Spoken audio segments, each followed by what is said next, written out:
I was really disappointed. There wasn't a lot of time.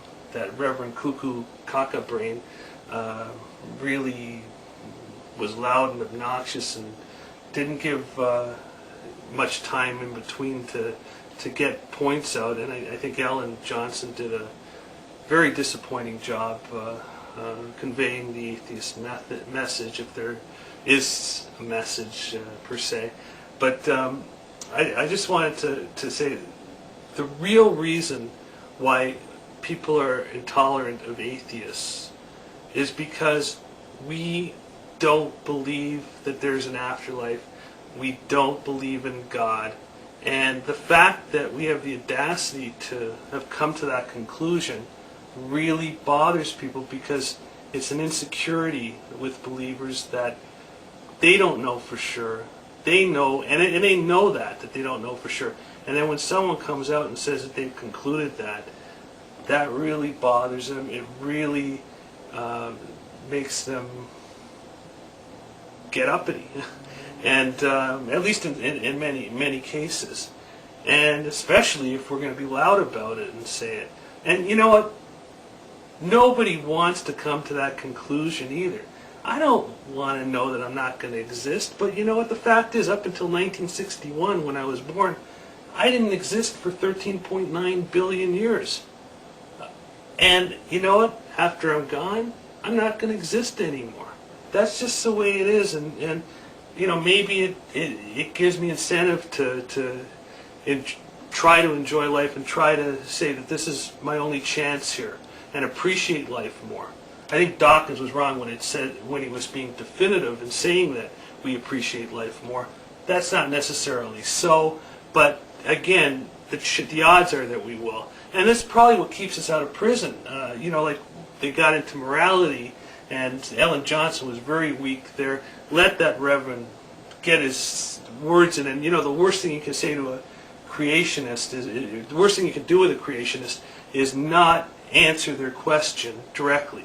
Okay, they're not the smartest people in the world, and if you don't answer their question directly, they win. And you know, he won that yesterday. The answer to morality is like, you know, where do we get our morality from? We evolved it. All you have to do is look at a family of monkeys or apes, and you'll see that they get along. They don't go around. They don't. If they killed and raped and pillaged and stole within their tribe, they wouldn't be here. They'd be extinct by now. And so would humans. You know, way before God was created by man, in the Abrahamic God at least, we had to have had morals at least to get along with each other. It's hardwired in our heads. That's just the way it is. And all the 10 Commandments were just basically stating the obvious, but also giving the fear of God in there too, just to keep people in the flock. Now, you know, it's so funny watching this guy. And again, I'm going to bring his race into it. Yeah, he's black. Okay. He's saying that the American, and again, I'm Canadian too. I've already mentioned that. But he said the American way is Christianity in school, and that's the way it was right from the beginning. Well, you know what? Blacks were slaves back then too. Back when America was founded, Darwin didn't even exist.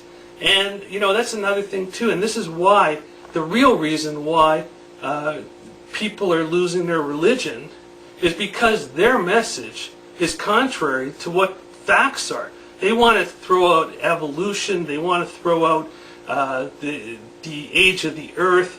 A lot of them anyway. I believe I read 45% of Americans believe that the earth is less than 10,000 years old and that evolution is bogus.